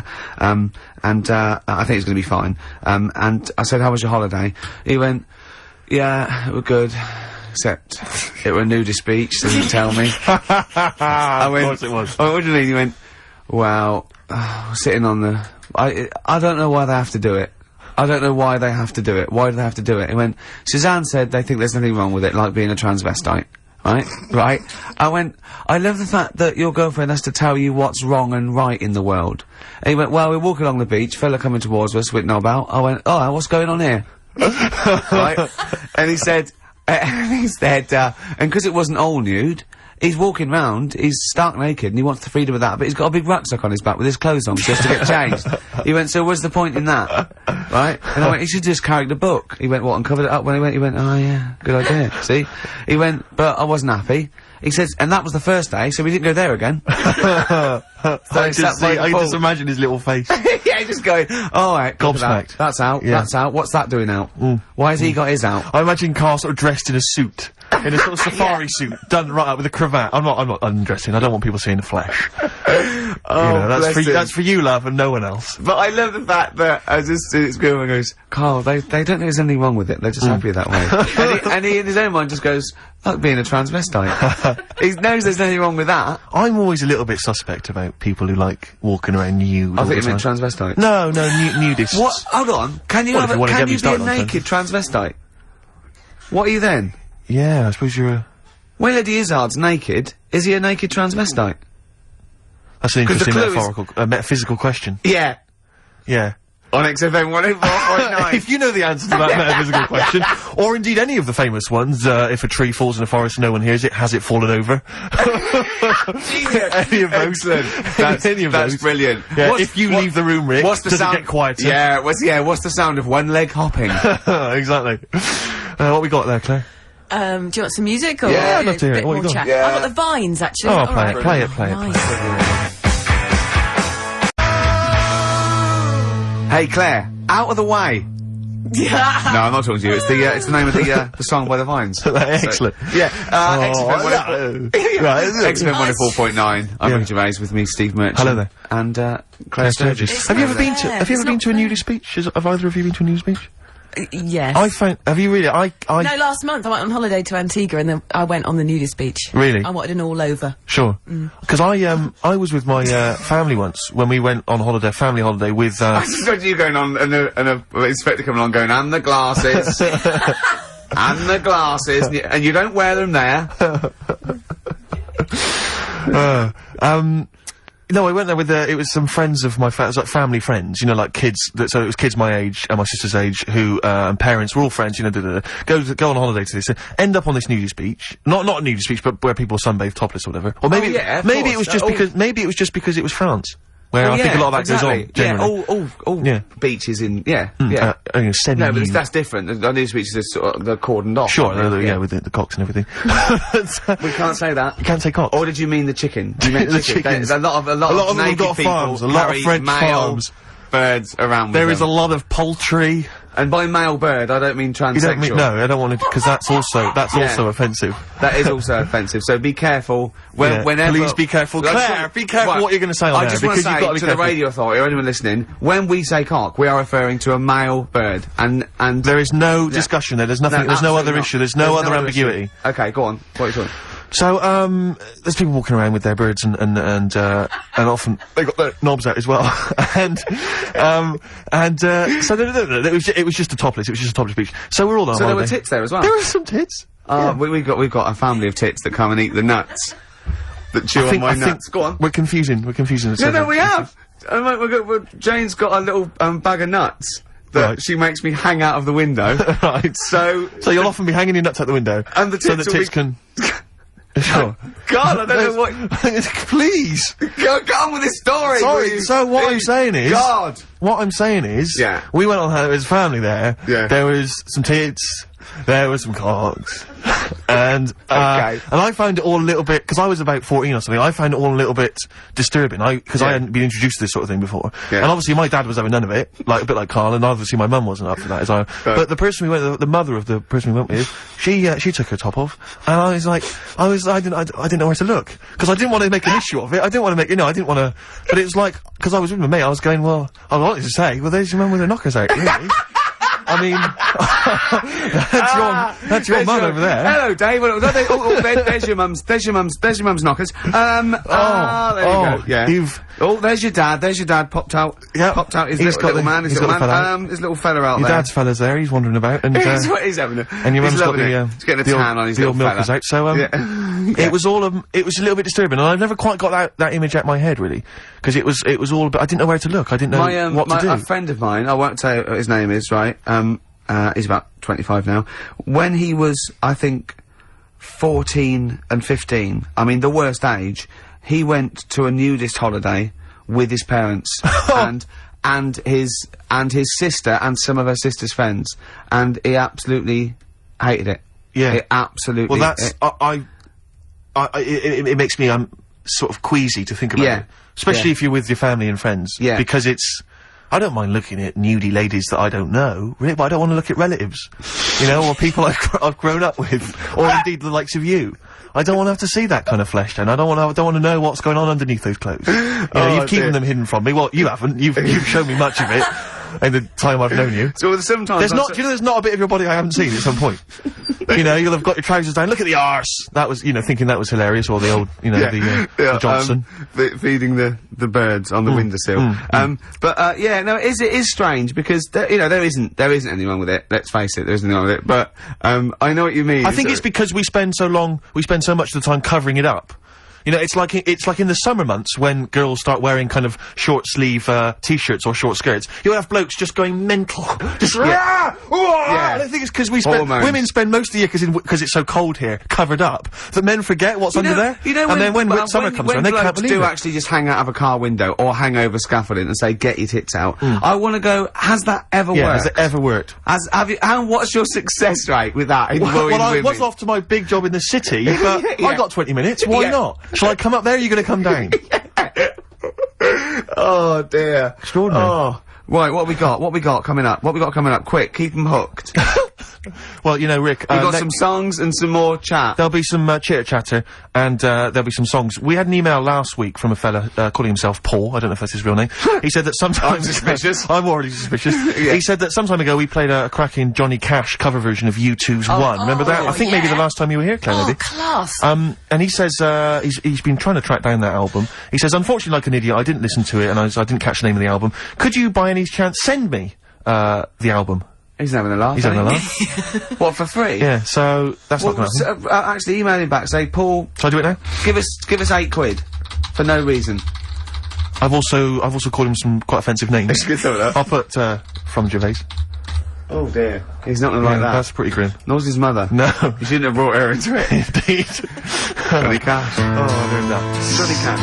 Change from a Durex machine. You get that? Oh, that's classic. Johnny Cash and his cover of U2's One, magnificent tune. That's from the album American 3, Solitary Man, that was released in 2000. And I've just checked that email that Paul, if indeed that is his name, sent us, Rick, and he didn't ask for a copy of the album, he asked for the name of the album. Right. So, I feel a little bit bad that I sent that email back insulting him and his mother. Yeah. And also, of course, I CC'd it to his mum as well, and many of her friends. So send another one. I feel. I think we can get around this. I'll tell you what Paul would like if that is his real name. His name, yeah. He'd like some adverts. He'd love some bloody adverts, Paul.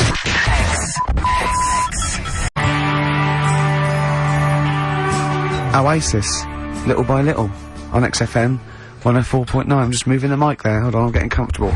There you go. Right, sit up. I was landing. A lot of people do that. A lot of people do that during the song. A lot of the old pros. No, a lot of the old pros, like Foxy and Tarrant and the like.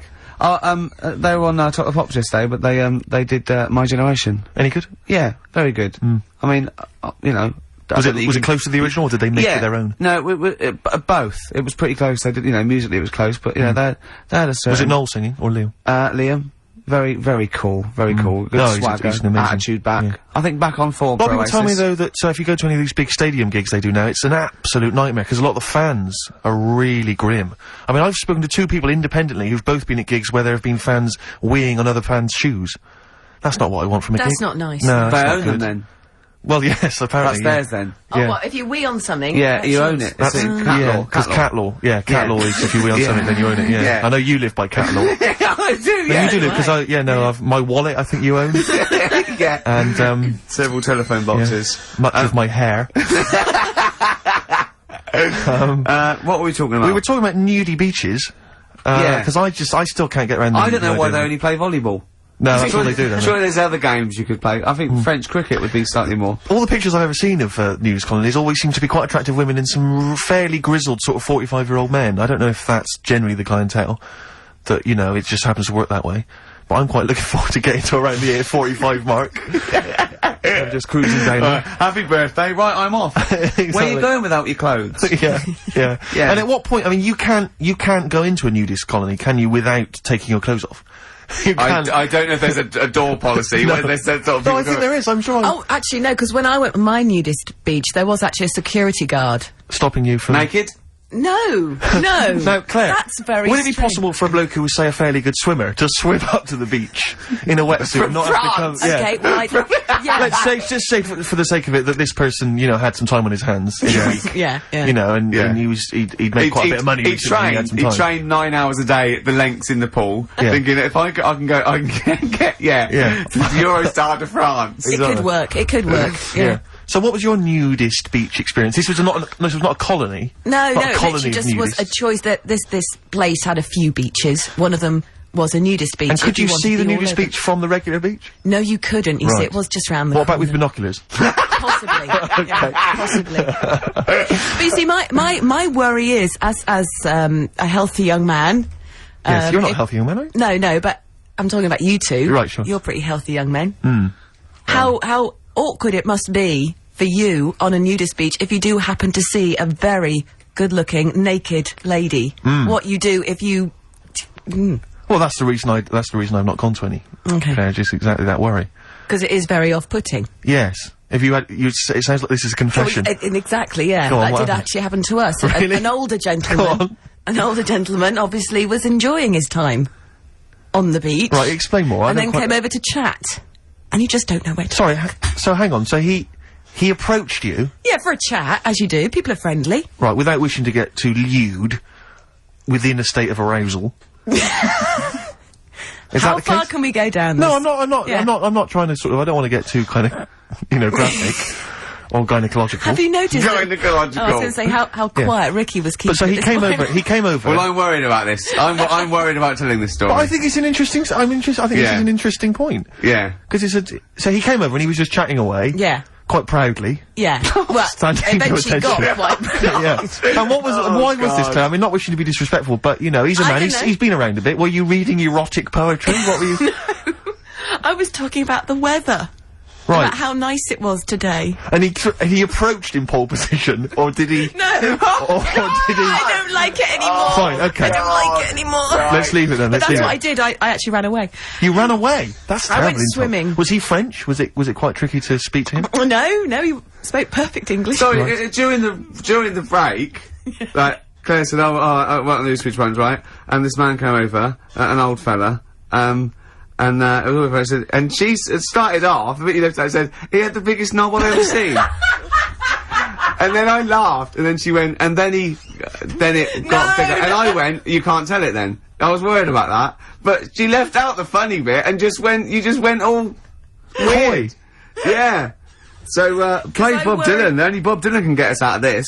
This is off, his last album, Love and Theft. It is the only track I really like, I'm afraid. I didn't get on with the rest of the album because it was too hoedowny and country blues and stuff, which is just not my sort of thing. But this is a nice track called Mississippi.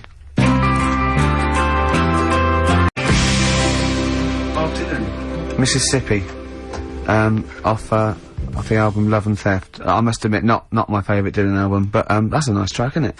It's a lovely track, actually. I just noticed there you've brought in 3 CDs. Yeah. You bring those 3 in every week, don't you?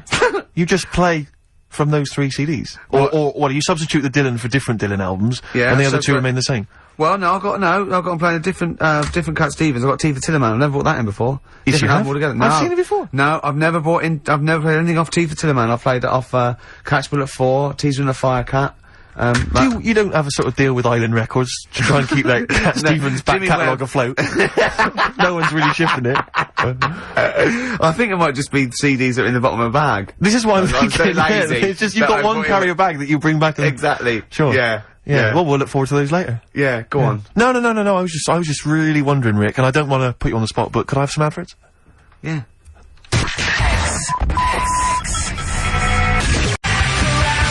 Feeder. Come back around on XFM 104.9. I'm Ricky Gervais. Hello there, Steve Merchant here. Of course you are. And so's Claire Sturgis in a way. That's true enough. So... That's true enough. Yeah. Rick, I partied till it was... I partied last night, Rick, like it was 1999. Really? All over again. What old-fashioned sort of way, some old records. Yes, on my own.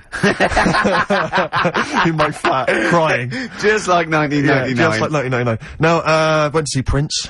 At the Hammersmith Apollo, and I tell you this, I mean, if that's a man whose career is going down the pan, then I'm sorry. Then I hope ours does. Then I hope ours does as excitingly as that does. Because he was stunning. I mean, he is. A lot of people I know have seen him in the 80s or whatever, and when he used to descend from a ceiling in a little red Corvette and stuff. But he is breathtaking. He is like what it must have been to see Elvis Presley. Well, I've not seen anyone who's electrifying on stage. I mean, I think like most people had a bit too much for him, and that wasn't because it was going downhill. It's because he churned out double albums like most people churn out singles, and you don't know what you should. You can't take it all in. There was just too much. Yeah. I didn't like the sort of the end of the 80s phase either too much. But that whole period when he was fighting with Warner Brothers and he started wearing masks. I think everyone just thought, I'm not interested. Yeah. You know, you're potty. But he's going to come out the other side of that. Great tracks, though, great pop tunes, and he's written I think he's brilliant. I don't bandy this word around, Rick, as you know. Go on. But I'd like to use the word genius. I thought you were going to say I'll pay for that. No. Genius. Oh, wow. Genius. Because I would say... They're strong words, Steve. They're strong words. Rick. It is a strong word. Can you back it up? Have you got any example of his work that we could play now on XFM to show that he is a genius? I will in just 1 second. Thanks for asking. But, can I try and justify that? Can I just... Because it is a controversial phrase to use. Prince is a genius. And let me tell you why. On his first album, or maybe on a couple of his first albums, he played all the instruments. Brilliant. Like Squiddly Diddly. Exactly. In one episode of that I saw. He was playing the piano. Diddley was playing the piano with his 2 tentacles. Then he was like playing drums with 2 tentacles at the back. He was standing on 2 tentacles, which was the other one free for trumpet. That sounds like genius to me. Yeah. That's what Mr. Prince... the only thing I would say about the concert last night, 3 hours, he played for 3 hours, non-stop. Well, almost 3 hours, non-stop. Didn't take a break. A cracking band, only 5 people. I'm actually taking a break, just reading the paper, having a coffee. Going, what are you looking at? And also very witty. I've got 20 minutes, by law. Very witty as well, because a lot of people imagine him being quite dry and quite sober. It was very funny. But, sadly, Prince now... Well, I don't mean to be offensive, but as far as I'm concerned, he's now a Jehovah's Witness.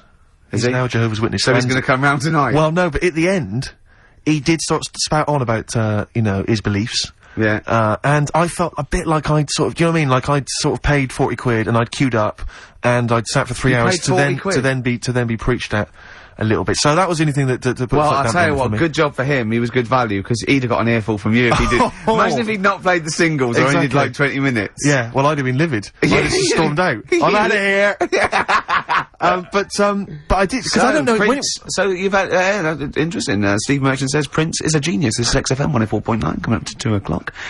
Prince is a genius. Can we open the phone lines, please? What's the phone number there, Claire? 08700 800 1234. Me and my mate were talking about when people say genius, and they do bandy it around willy-nilly, and it's sort of like a comedian or something. They go, he's a genius, and we think that there's people in cancer research sort of laboratories and AIDS, and they're going, we lost another one to ITV. Why didn't he go into science? He could have been the new Newton, but no, he's getting the ratings up for 5. Exactly. So, but Prince is a genius, is he? Ricky.gervais@xfm.co.uk if you'd like to email.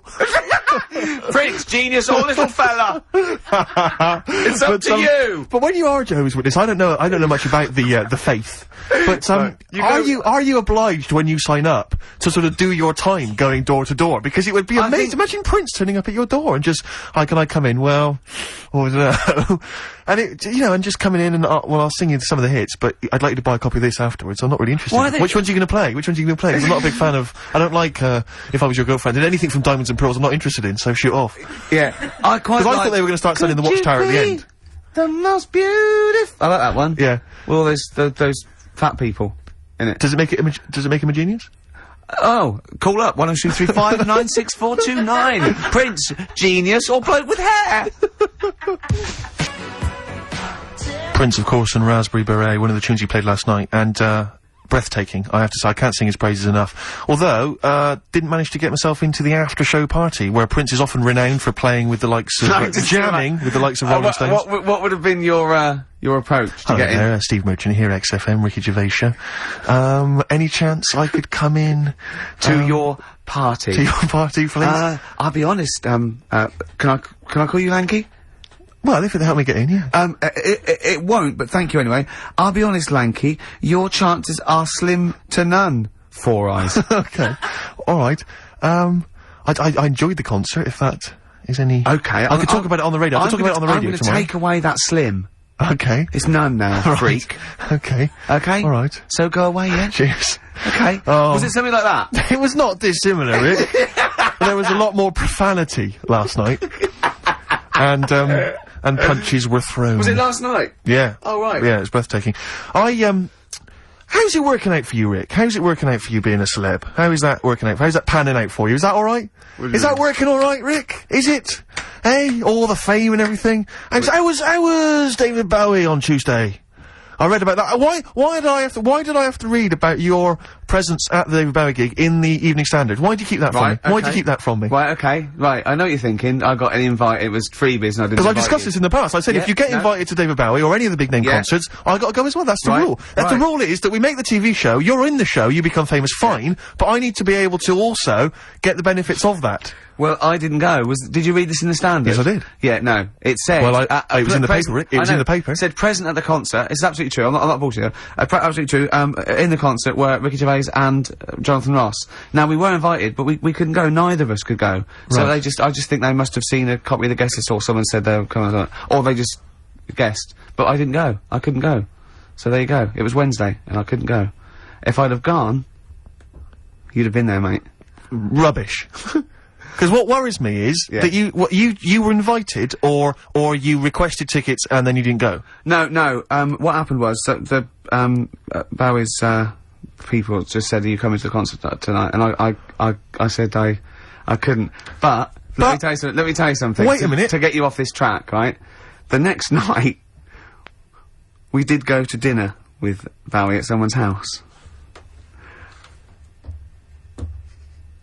But look, right, listen. It was a small affair. It was me and Jane, Jonathan, and Jane. It was, David, First names. Yeah, no, and, I think it was old friends of the family. It was a beautiful house. And, it was just us lot, and, Richard E. Grant and, Pete Townsend and Charles Saatchi and that. And it was just, you know, I think it was, and it was set places as well, so I couldn't have got another. It was weird, because we got there, I mean, it said 8 for 8:30, and I got there at like 8:05, and Jane, we can't go too early. And we went in there, and we, the servants, gave us a drink, and we were standing there, and I was looking around. It was an amazing house. It was a beautiful house, and there's Damien Hirst paintings and Lucian Freud. And I thought, well, when the host comes in, I'm gonna go, "You didn't tidy up for us, did you?" But I was actually so overwhelmed. And, in through the door, let himself into the door, was Richard E. Grant. And I went, "All right?" He went, "Yeah, I'm Richard." I went, "Yeah, all right." And, I went, just let yourself in." He went, "Yeah, I live next door." I went, "Oh, okay." And then, and then David Bowie came in, and he came over and spoke to me, and he went, "I've just seen your video, and then, this isn't helping, is it? Because this isn't helping." Well, when you, I mean, the phrase I was just gonna pick you up there on was, "I've just seen your video." Cause what, no, I just feel that what, just for a second. What I feel that David should know is that it wasn't made sort of solely by you. No. Or written entirely by you, or directed entirely by you. It happens to feature you amongst a myriad of other actors, all of whom are brilliant and equally worthy of an invite.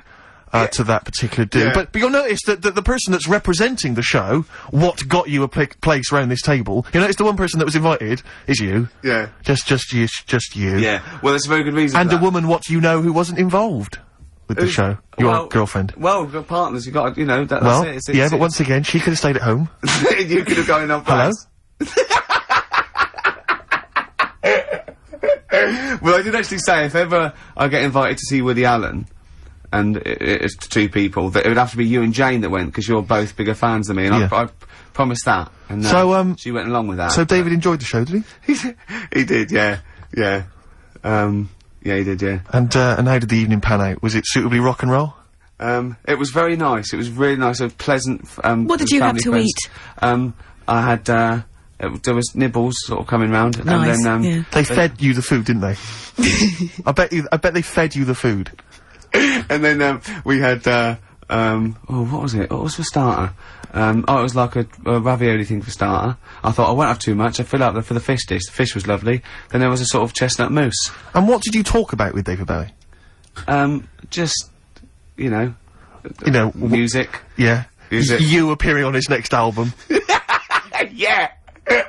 Yeah. No, what, seriously, what, because I'm interested to know. It was really nice. He's really so nice and normal. And, he actually came over and, he said, I've just seen your video. And then he said, are you gonna get the band back together? He meant he'd seen the Room 101. And, Right. he was basically taking the mickey out of me. And he was going, no, I thought it was really good. Because you were just a sort of Bowie rip-off, Exactly, weren't you, essentially? yeah. And no, it was really nice and normal affair.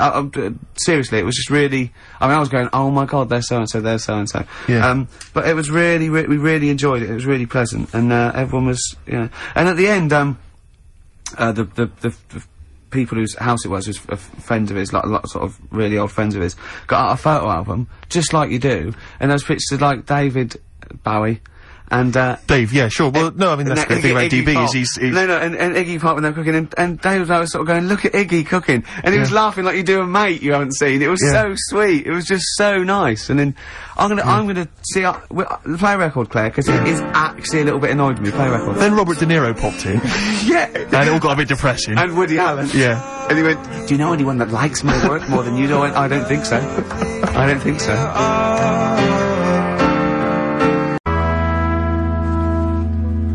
Coral, Dreaming of You on XFM 104.9.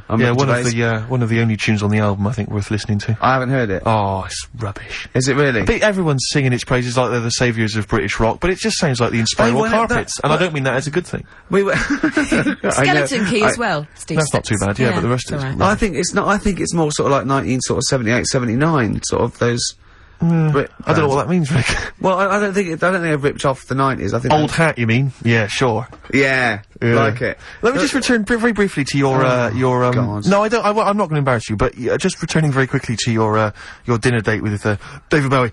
What intrigued me, as you said, is that when you, No, it wasn't because of The Office, it was through, I think, because I met him with Jonathan Ross. Sure, no, but what I thought was interesting is inviting people he'd met over this time, because I think he was going back to Of America. course, but I like the fact you say that, he came over to you and said, I saw your tape last night. Because I just like the idea that people are sort of saying, you'll be having lunch tomorrow with Ricky Gervais. I don't know who that is. Well, there's a tape, watch that, and you'll be able to engage in some conversation. He's a minor celebrity here in Britain. He's had a relatively successful TV show, but we think he's a bit of a one-trick pony.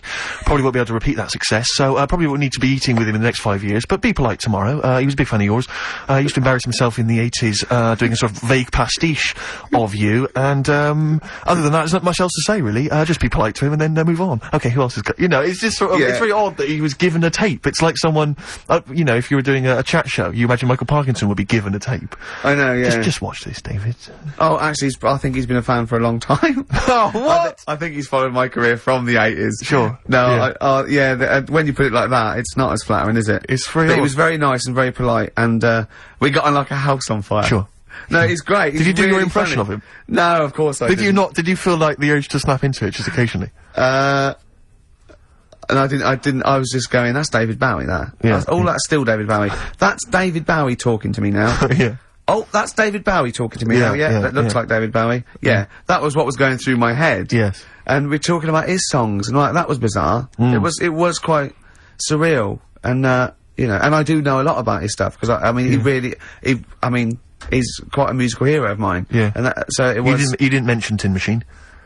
I didn't mention Tin Machine. Because I'd just be there just thinking, don't mention Tin Machine, don't mention Tin Machine. Yeah. Don't even bring it up, don't even make, see, don't I even say you like it, because you don't know what he feels about it. You see, I think if people listen to this show, they go, don't invite Steve Merchant because he's insulting.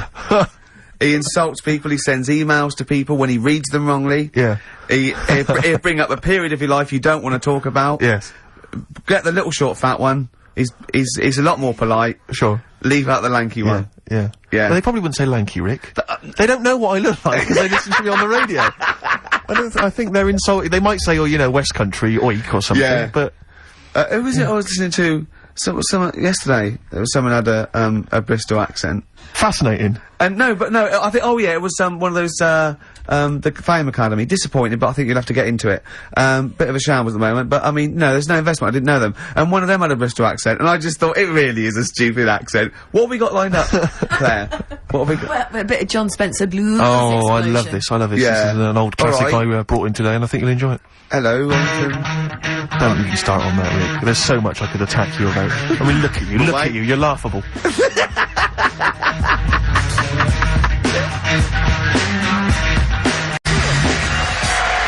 John Spencer Blues Explosion. Oh, you do it, Well, sorry. no, I just thought I would. Yeah. On account of I brought it in. And then someone was complaining that we speak over each other. Yeah, we had an email saying we gabble too much. And we both went, I don't think we do. Yeah. Did you say that? I didn't hear you. I was talking at the time. Yeah. Right Place, Wrong Time by John Spencer. Yeah. I don't. We also had an email that's... You didn't enjoy it? You didn't enjoy it? No. We also had an email saying, again, No, go on. I won't, I did this, go on. Sorry. No, you... you can see why that would annoy me. I know. You can see why that might annoy me. Take your headphones off then, because it must be louder in your headphones, because I don't wear headphones. No. I'm not so much thinking of me as the people listening at home. Okay. The people who pay our wages. Go on then. We had an email that said, but I don't know who's the victor in this, Rick. I don't know who's winning with you making that noise. What? You're the only person who's enjoying it. But if I only do this for my But there's a handful of people listening, Rick. whose Saturdays, Rick, are empty. They've got nothing. They're running on empty, and this is all they've got. Okay. And they want conversation. They want an interesting what are you going to say then? It depends if it's interesting or not. Well, let me say it before you make the judgment. Okay. So, alright, what about this? If you don't like, if it's not interesting, then you make the noise. Okay, alright. Okay. So this is just, we had an email. Right. It said, is Claire Sturgis drunk when she does the show? I swear to God, that was a real email. I've lost it now. But, Really? so does that warrant the noise, or? No, that's alright, that's quite Okay, interesting, that's- yeah. yeah, quite interesting No, she's email. not, she's not drunk, is she? Bit coked up. That's not true. Yeah, just a it's bit- not true. The old Charlie. No, not true at all. No, you don't do drugs, do you? Claire, you're not into drugs, are you? No. Yeah, you're clean now. I am now, yeah. Yeah. How did that go for you, the detox? It was Yeah, great. it's good. Mainly thanks to you two. Yeah. And the support At least on you air. don't, at least you don't have to steal so much now to, Exactly. to feed Yeah. the habit. Yeah. Anyway. Are there any drug addicts on this station? No, not anymore. No. But because I bet there are. I mean, you don't have to name names, but what about initials? Are there any skag eggs, any smackheads at all? Seriously. Because I'm intrigued. Not anymore, no. Can you tell me off air who's a drug Off addict? air, I'll be happy to tell you. You- But there not are some, anymore. though. That's Yeah, there were. terrible. Not anymore. What do you mean? They got rid No, of them? there weren't. Stop this. Are there any people who No. they think that they've got it under control, but they haven't really? It is. Yeah. There are some, aren't They they? go in, they think that no one will notice, but they've got no pupils. Yeah. And they just stare at you for ages and go, what? At the end of each sentence. Exactly. Yeah. Yeah. Because there's a couple of drunkards, I know, but there's no... It's boring now? Okay, play a record, it's boring. Ricky Gervais is telling us it's boring.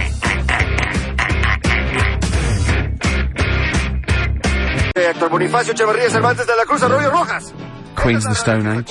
There. No one knows. It's going well. I'm 40 enjoying weeks it, to go. yeah, not Yeah. bad, yeah. Adverts or what? What do you reckon? Who's loving them? Getting Away With It from Electronic, of course. Fantastic Great. tune, yeah. No, it's That's a beautiful a tune, mutual favourite of ours. We both like that, don't we, Steve? We do indeed, both yes. like that. We are mutually appreciative of that track. Ricky Yeah. Gervais, of course, friend of the stars. Claire Sturgis is here. My name's Steve Merchant. Ahoy. Yeah, XFM 104.9. So, I saw you the other day, because I haven't seen you this week, but I did see you, walking down the street holding a gum shield that you just bought. How'd that work out for you, the boxing? Oh, it was really good. Because we talked about, are you aware of this, Claire, that he wants to become a boxer? This is something that Ricky talked about the other week on the air. He suddenly decided at the age of 40-something that, boxing is really Well, the no, profession he should hold have on, taken up. like 40-something means 47. I'm just 41. Okay. I am 40-something, but 40-something is like a euphemism for nearer 50. Yeah. So don't say 40-something. Okay. Say 30-something. Yeah. So yeah, he's taking up, but apparently there's something called white collar boxing, Claire. Yeah. Did we mention this last week? No, you didn't know, but I didn't know something about. I think you mentioned it. Last week. White collar boxing. Yeah, it's basically it's like a kind of it's like a classier version of Fight Club, the film Fight Club. Have you ever seen that? Yeah. So instead of they don't meet in sort of dingy cellars, they meet in office blocks. Or And it's usually for charity at the Grosvenor or something, or a big hotel. I don't know. And you just have like a bill on there, and you punch each other. For charity. Yeah. But anyway, I've been training boxing for a while now, just like, the pads and everything. And last week we started on, sparring, and it is a different level. Honestly, I can work out now for an hour on the pads, and I did about 1.5 rounds, and it was like I was asthmatic. Cause you're also, the trainer, who's a bit of a boxer himself, put the gum to him and he goes, okay, I'm not gonna, and I was giggling with fear. And he said, you gotta get a gum shield just in case, and that's where he saw me. I'd gone to the Lonsdale shop, and I got a gum shield. I said this before, Claire, is that I just don't think it's a good idea. I mean, Ricky, you've known him for a while now. He's not mentally tough, which is a problem, I think. He's not sort of psychologically, he's quite weak. Like, he's scared of a lot of things, cars. Spiders. I mean, he'll get, I've seen him, like, edgy, like if a car blows its horn and he's in the house. Do you know what I mean? And he'll hear it outside.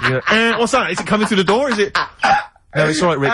We're on the 8th floor, and it's across town. It's fine, don't worry. I don't like crossing roads. No, he can't. I mean, I've never seen a man so terrified. And on the motorway, if someone's going on the motorway, I'm looking at the speedo, and if it's like 86 or something, I'm going, well, let's go in the slow lane. And I'm looking, my eyes, like saucers, just taking all the information.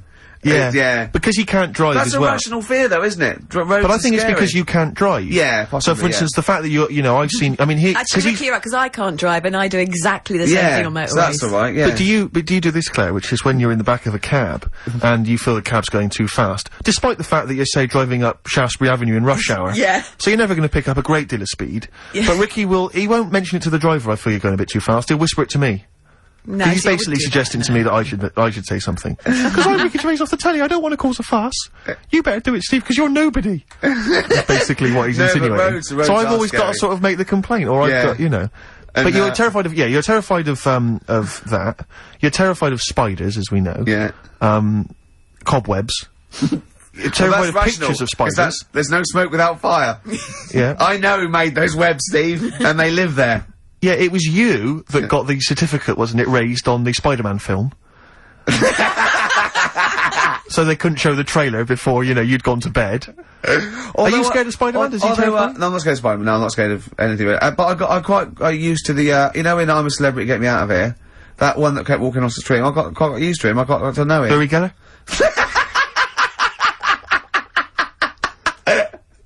Yeah, he was alright. Yeah, he was alright. So you're scared of that? Tarantulas aren't as scary as the Bath ones. Tarantulas are sort of like more furry.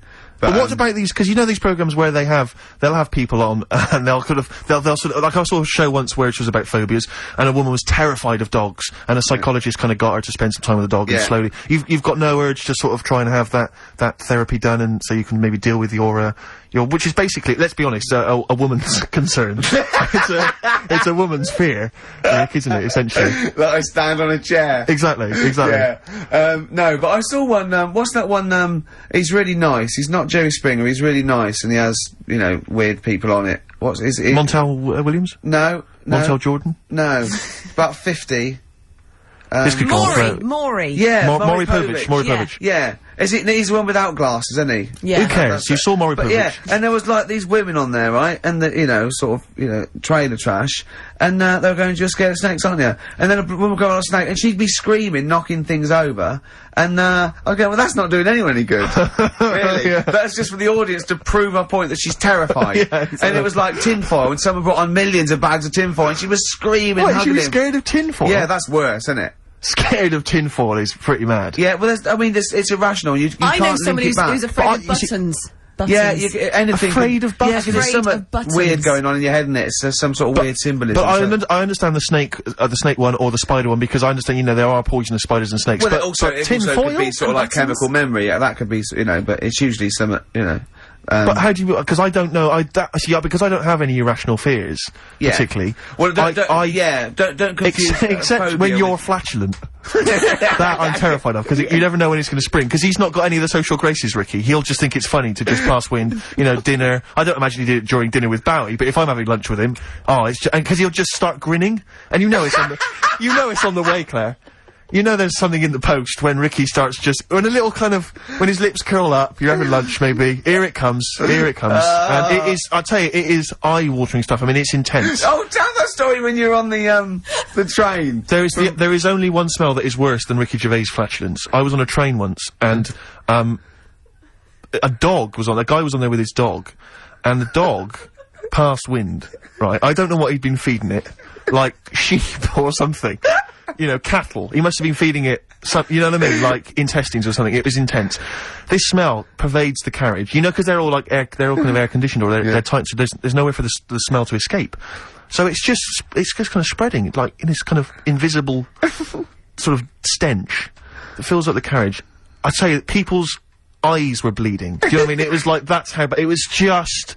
It was unbelievable. I felt like my face was melting, like that bit at the end of Raiders of the Lost Ark. That was how it felt, right? And the bloke, who was obviously a bit embarrassed, said, I don't know sometimes. I don't know who's worse, you know, with their flatulence, you know, people or dogs. And I wanted to go, I've got an idea! How about dogs? What about your dog? It was unbelievable, but it's that, let's try and make a joke of it. No, get off the train at the next stop. It was just, I mean, I don't like people with dogs anyway, just generally. You know, you'll see people no, Rick, when you see people walking down the road with dogs, and they just let a dog, you know, do its ones or its twos on the side of the road, and then they just walk on. I just don't know what that is. No, it's you're like, not meant to. That's wrong, no, but it is right, and it really winds me up, because you'll see people, it'll be like old ladies, or kind of toffs, or something like that, and they were the sort of people that will complain about, you know, bad language on TV, or youths, you know, or ne'er-do-wells hanging out by bus shelters, but they're happy for their dogs to, you know, go crapping on the sidewalk. They anger me, people with dogs who just are irresponsible like that. Do you know what I mean? Agree. Well, that's nothing to do with liking dogs, is it? That's arrogance of people who think it's... But there are a lot of people, as I say, who are kind of, you know what I mean, who think they're better than, they don't have to worry. They don't have to bend down and scoop it up. I know. Which is what they should do. Yeah. Anyway. Well, I got that off my chest. Yeah. Play a record.